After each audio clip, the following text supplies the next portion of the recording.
everyone, my name is Sarah. I'm an employee here at FunnyBones. Most of you know me or have seen me around. So today during this whole quarantine thing, we've decided that we're gonna start doing game demo videos. So I'm gonna show you a game, I'm gonna explain it, set it up, and I'm gonna teach you how to play. So if you're interested in that, please stay tuned. In the meantime, I'm gonna give you a little update on our store. So right now we are a retail location. So we are selling games, puzzles, snacks, drinks, treats, all that fun stuff. So you can come safe shop with us Wednesday through Sunday, 11 to 7. Or we have an online store now as well at FunnyBonesTO.com. So you can shop all that fun stuff as well on our website, and it's free delivery or free curbside pickup. So we hope to see you soon and hope everyone's staying safe, and I miss everyone so much. And yeah, let's get right into the demo. So the game that I'm demoing today is called Patchwork. This is one of my favorite games. It is a 2-player game, and it is a ton of fun.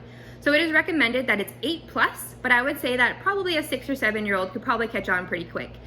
This game is gonna take about 30 minutes to play, and we do sell it on our retail shelf for $45.95, and we only have a few copies left. So if you like this game, I would snag it pretty quick. So yeah, that's the game we're gonna be playing. I'm gonna show you how to set it up now. All right, now I'm gonna show you how to set up the game. So the first thing you wanna do is you wanna hand out your quilt board. So there's one here, which is green, and then one that is yellow. So just pick which color you'd like, and whatever color you'd like, take your time token that represents your color, so green and yellow, and place it at start. The time board goes in the center. It is 2-sided, so you can flip it over and play a whole different game experience. But for this demo, I'm gonna be playing on this side. So the next thing that we're gonna move on to is the currency. So my currency pile is up here. This game, the currency is buttons, which I love that so much. So whoever in the end has the most buttons actually wins the game. So you're gonna start off with 5 buttons each. So I put 5 buttons here for yellow and 5 buttons up there for green. I recommend using single buttons besides this big 5, because for the first couple hands, you're probably going to need change. So the next thing you're going to do is you're gonna have your 3 boards out, and then now you're gonna place those pieces that, like I said, kind of look like Tetris pieces all around the board in a circle. And the next thing you're gonna do when you place out those pieces randomly, you're gonna find the smallest little piece, which in this case is this guy here. It's always the same, he's always the smallest, he's only little 2 squares, and you're gonna find him, and then you're gonna put this wooden token, he's called Mr. Time, you're gonna place him to the left of the smallest piece in a clockwise motion. So Mr. Time is gonna be circling these pieces, like I said, in a clockwise rotation as you start playing. The next thing you want to do is you want to put this special token somewhere near the game board. So this basically means if you make a perfect 7x7 grid, and these grids are 9x9, so 7x7, you're gonna get a bonus 7 buttons. Only one person can get this. When you get it, you're gonna take your buttons immediately and you're gonna place this token to the side of your game board, and it's basically not used for the rest of the game, but it'll just remind you that you were the one that got it, and that's pretty awesome. So keep that somewhere close by. And the last thing you need to set up are these little squares on the timepiece. So there is 5 of them, and I'm gonna get to how you're gonna get those and where you're gonna put them when I show you how to play. So this is the setup of Patchwork. It's quite simple. It does take up a little bit of room, but it's not overall bad.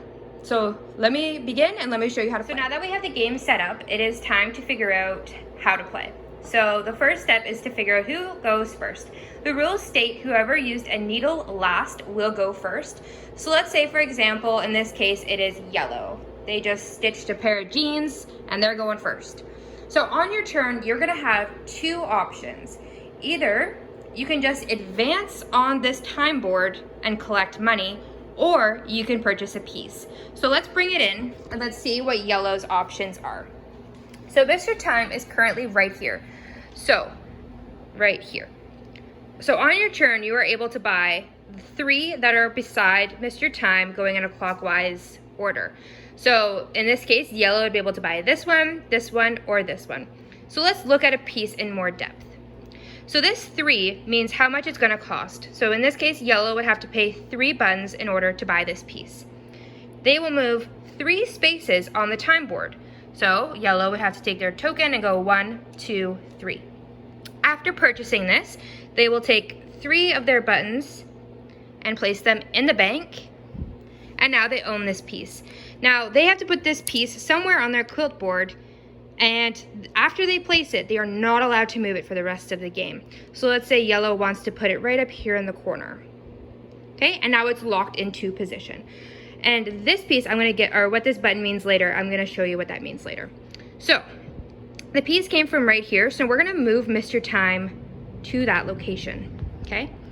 Now yellow is ahead, so this game is kind of like golf in the sense that whoever is behind, it's gonna be their turn. So say if green went and only moved one space ahead, it's technically still green's turn, because green would either have to be beside or in front of yellow until it is yellow's turn, if that makes any sense to you. So here we are, it is now green's turn. So I'm just gonna be playing both people. Let's just go on over to the other side and let's see what green has for their option. So green has the option now to either move ahead or buy a piece. Let's zoom in and let's see what kind of pieces they have. So they can buy this one for 3, this one for 2, or this one for 1. And you know what? They think they're gonna buy this one because it's really big and it's only worth 2. So again, they're gonna come over here, place it on their board. Ooh, that may not be the best spot because look, we're left open. So maybe they're gonna place it right here, okay? They're gonna pay their 2 buttons to the bank because remember, that's how much it costs. And according to the piece, they're gonna move 3. So green is gonna move 1, 2, 3. Now remember, they got their piece from here, so Mr. Time needs to move to that location. And it is the end of green's turn because they are on the same spot together. So let's come back on over, it's yellow's turn. Now yellow has the option. Now remember, they only have 2 buttons left. So they can buy this one for 1, this one for 2, or this one for 6. They can't buy this one because they don't have 6 buttons. So let's say, you know what, they want this piece. So they're gonna take it, put it on their board. They're gonna pay 1 to the bank. Mr. Time doesn't really have to move because the piece came from here. And they're gonna move 2 on the board. So 1, 2. Now they went over this button. So what that means is every button that you have on your board, like this one, that's how many buttons you're gonna collect from the bank. So in this case, we only have 1. So we're gonna take 1 single button and put it in our stash. Okay? And now, since green is behind, it is going to be green's turn. So let's see what they're gonna do. Let's come on over. So green has the option now to buy this one for 2, this one for 6, or this one for 5. Now we only have 3 buttons. So you know what? We think we're gonna take this one. So again, we take this one, Mr. Time moves to that spot, and we're gonna put it right here. Now remember, you're trying to fill up your board. You're trying to make a perfect 7 by 7 so that you can get that bonus of 7 buttons, right?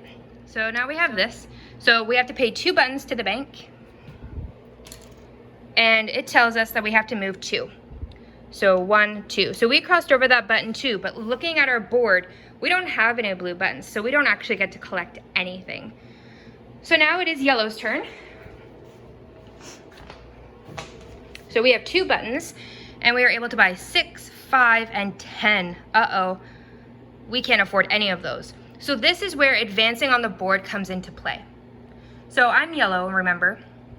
So when you advance to collect buttons, you can do that at any time. You don't actually have to buy a piece on your turn. You're allowed just to collect buttons. So you collect every single space until you're in front of your opponent. But in this case, we're right beside our opponent, so we only get to move 1 space ahead, which is 1 space equals 1 button. That's pretty crappy. Now let's say, for example, tables were turned. Let's say we were like, let's say we were here, okay? And I wanted to collect buttons. I would count every space, so 1, 2, 3. In front would make it 4, and I would collect 4 buttons, okay? So basically, you're gonna be trying to fill up your board as much as you possibly can, collecting buttons as many as you possibly can. Let's say, for example, you're the first person to cross over one of these little single pieces. This is a little bonus, and you can put it anywhere on your board that you would like. You have to play it right away. You can't wait, and you can't hold on to it. Now, at the end of the game, so both players have to cross over the finish line, collect their last button. Both players need to finish, and then this is how your final scoring works. This is the end of the game, and this is how you're gonna do your scoring. So once both of you guys pass over the finish line, you're gonna look at your board and you're gonna count up your buttons. So in this case, I finished with 18, and you're gonna count up all the blank spaces on your board. So in this case, I have 1, 4, 7, 9, 11, 12, 13, 14, 15, 16, 17. So I have 17 blank spaces, and you're gonna subtract that from buttons, which leaves me with 1 button, which I know is not a lot.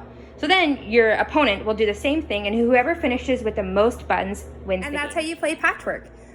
So yeah, I hope you guys liked my demo. We're gonna be doing these quite often, so please leave me a comment below what game I should demo next. This game, like I said, is available on our retail store online, FunnyBonesTO.com, and it's available in store that you can come safe shop with us. Until next time, guys, have a good day, stay safe.